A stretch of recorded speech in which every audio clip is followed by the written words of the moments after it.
Well, Broadway fans, he is a Tony-winning choreographer for his work on After Midnight, and now he is back with his third nomination for his work in the revival of Kiss Me Kate at Roundabout.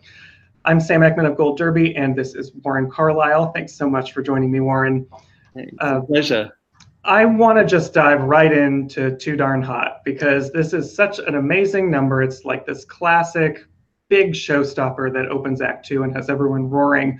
So what was your sort of main goal when you were attacking this number? Too Darn Hot is just it's a slow burn. I mean, it really is. I wanted to take my time with it. I knew I didn't ever want to take my foot off the gas. I never wanted to stop climbing. I never wanted to pull back or do something halftime or do a slow motion section or any of that. I looked at it like a kind of giant 747, and I gave it a really long runway and just allowed the number to climb and climb and climb and climb. And that was my mission. And I love dancers. I love dancers at rest, and I love dancers at play. And I had this great opportunity to kind of choreograph a battle of the sexes. So the men dance, then of course the women do a section that's better than that, and then the men do a section that's better than that. There's this great kind of healthy competition through the number, and a marriage of live music too. That was really my way in, was Greg there on the clarinet, kind of casts a spell, a hazy, warm spell at intermission of Taming of the Shrew, and then off I went. I worked at it. Yeah. And it's sort of, at least on paper to me, not as a choreographer, it seems sort of open-ended with where you can go with it. And it has lots of individual moments for dancers to stand out. So how do you think about storytelling? Because appropriately for Kiss Me Kate, it's almost like a little subplot there. So how do you approach storytelling in a number that's so open-ended? Yeah, I mean, I approach it like a writer. I mean, what happens is you read a script and it basically says it's intermission and then they dance. There's no other writing, there's no other information other than that. So one of the things I love about being a choreographer is that I literally get to write the dance. I get to write the story of the dance. So I just wrote a story for Too Darn Hot that interested me.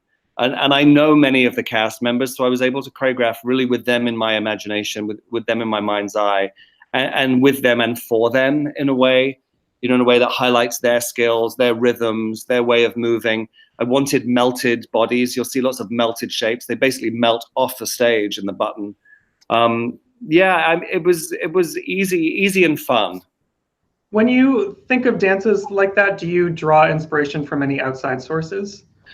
Yeah, I mean, with Kiss Me Kate, I looked a lot at the 40s. I researched movies actually more than shows. So it was things like The Red Shoes. It was On the Town. It was Easter Parade. It was movie musicals that really had a dance element. I looked at those a lot, and also that research is sometimes more readily available than Broadway research. And that would be my inspiration for Kiss Me Kate, like a really good MGM movie musical with some really great classic dancing in a million different styles. So it's not just one style for the whole show. Tom, Dick, and Harry is that great kind of comedic, character-driven dance. One hot, one cold, one sexy. They're all different colors, different temperatures, those men in that dance. Cantiama was a very classical, almost a tarantella, like a classical tarantella grape dance. And then Too Darn Hot at the top of Act Two. And then Bianca, they're all of those big numbers in Kiss Me Kate are completely different styles. And that was the fun, and that was the challenge of Kiss Me Kate. Yeah. And I'm glad you mentioned Tom, Dick, and Harry is another great one. When you're looking at something that's a much smaller piece, it's those three men, as opposed to the big, huge ensemble number like Too Darn Hot. What is sort of the different process, or is there a different process for you when you choreograph a piece like that? No, it was. I mean, Tom, Dick, and Harry was easier, just numbers. I mean, there's just less people. That was easier, and in a way, maybe it's easier because it comes from story. It's truly character-driven. The lyrics of the song turn into the steps of the dance. That became my way in with that. I knew two of the three. So Will Burton and I have worked together before. We did Hello, Dolly. And Rick Fonio was in On the 20th Century for me.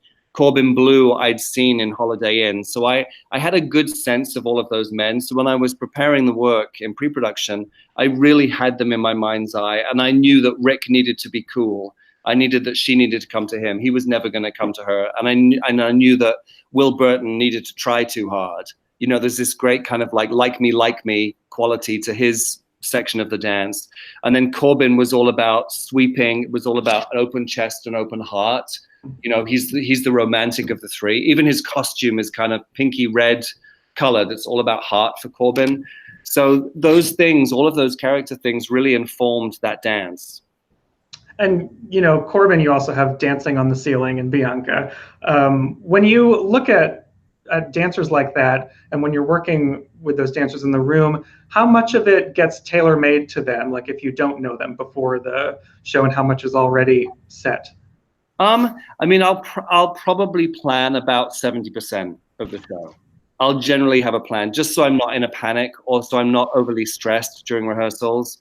And then I leave 30% to collaboration. I like to leave room for the actors. I like to leave room for the dancers. I love that they bring themselves to it. I love that they take ownership over the work.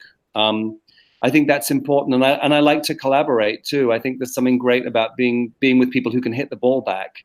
I think that's really, really fun, and I don't want to plan the divine inspiration out of it. You know, it's like if there's a happy accident, I want to have room in my brain, in my heart, to accept that. You know, I like that. So that would be my answer, is that 70% is planned, and then the rest of it I'll do on my feet in the room.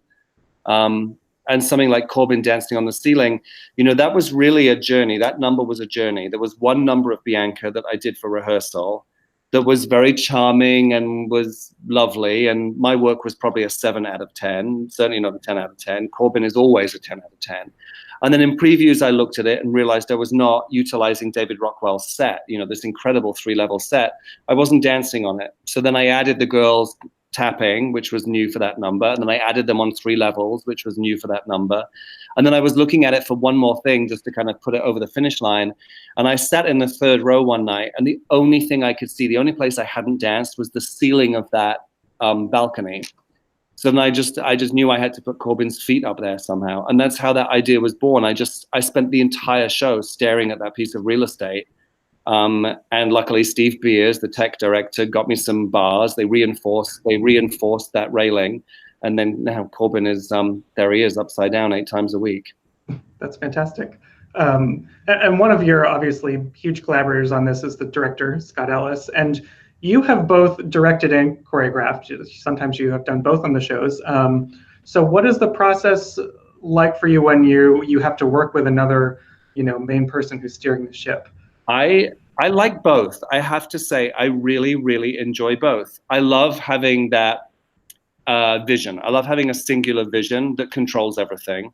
But then another part of me, I actually love being with a partner. I love collaborating with someone. And Scott Ellis is the best in the whole world. He's just wonderful. He is wonderful. He's a wonderful director. And my God, he's a great collaborator. He's really good. He's someone who loves dance. He's not afraid of dance. You know, he'll always say, could there be a bit more there, honey? Can you do more? Like, could there be more dancing? Could it be more? You know, it's like, that is a wonderful thing to hear from someone. And he is the biggest cheerleader for dance. I mean, he's wonderful. And he is a great, great, great director. And this show, too, is a really beloved show. It's a classic. You know, it's the first show that ever won Best Musical at the Tonys. And we've had lots of, I mean, we've seen lots of different versions of it. And we had the one that Kathleen Marshall choreographed. So I'm wondering, what is it like for you to deal with the legacy of the show? Is there a conscious choice to sort of, I have to do this differently from how it has been before? No, I think there's a conscious choice to do it good. I mean, that's really what I think, because I've done quite a lot of revivals, and you could really trip yourself up worrying about other people's shoes. You know, Follies was Michael Bennett.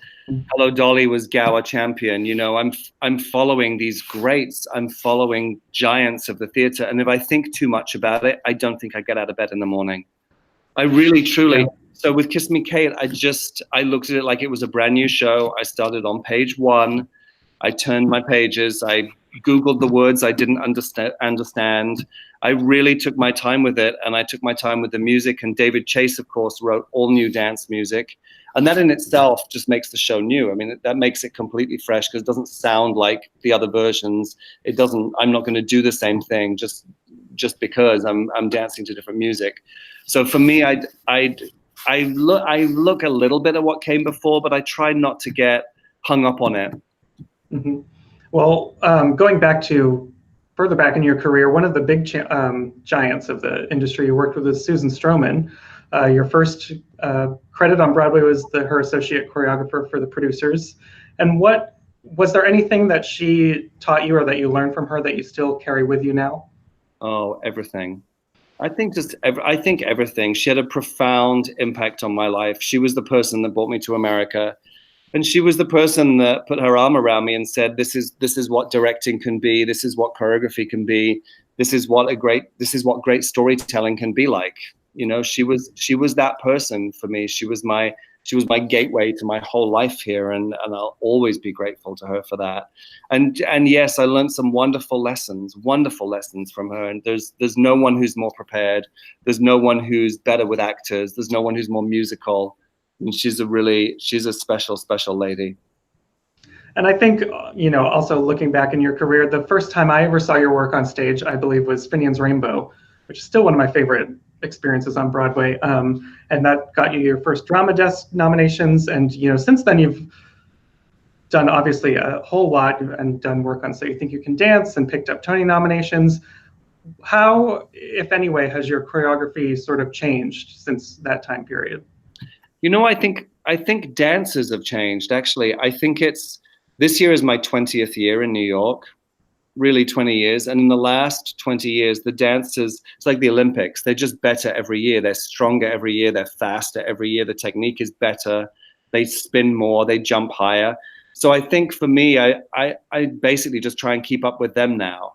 I try and give them work that's worthy of them. And So You Think You Can Dance is a really good example of that. Those bodies are wonderful. The dancers are young and can do anything and everything. And that's really a challenge. To work on that show is really a challenge. I always, I love doing it because it really pushes me. It pushes me out of my comfort zone. And last season I did New York City Ballet for the first time, which was an incredible experience because, of course, those dancers are like, that's like driving a Rolls Royce. I mean, I think that's incredible. I had an incredible time in that room with those dancers. So I think actually what's changing in my work is that I'm just trying harder. I think I'm having to be more inventive. I think I'm having to be more athletic in a way because because they're so strong now. Well, if we fast forward to this year, I wanted to ask you about your most recent Tony nomination, which is very well deserved. And I heard there was a big surprise with the way you found out about it. Can you tell us about that? Sure. I mean, it was a crazy day. I mean, being nominated for a Tony is such a big deal. It's such a big deal. I cannot tell you. And that particular day, I was in the north of England. The director on Hugh Jackman's world tour. And we were in technical rehearsals. We were in the middle of Act 2. And Hugh had the company manager on an earpiece listening to the nominations come out. And when I was nominated, he got a signal. And then, of course, from his microphone in the middle of the stage, in the middle of tech, he stopped rehearsal and said, "My director, Warren Carlyle, was just nominated for his third Tony. Congratulations, Warren." And the whole video wall, unbeknownst to me, the video department had changed the video wall to a beautiful image saying, "Congratulations, Warren, on your nomination." And then Hugh basically pushed me out of the door into a car, and I drove for 3 hours to Heathrow to get on a plane to be in New York the very next day for Meet the Press. Wow.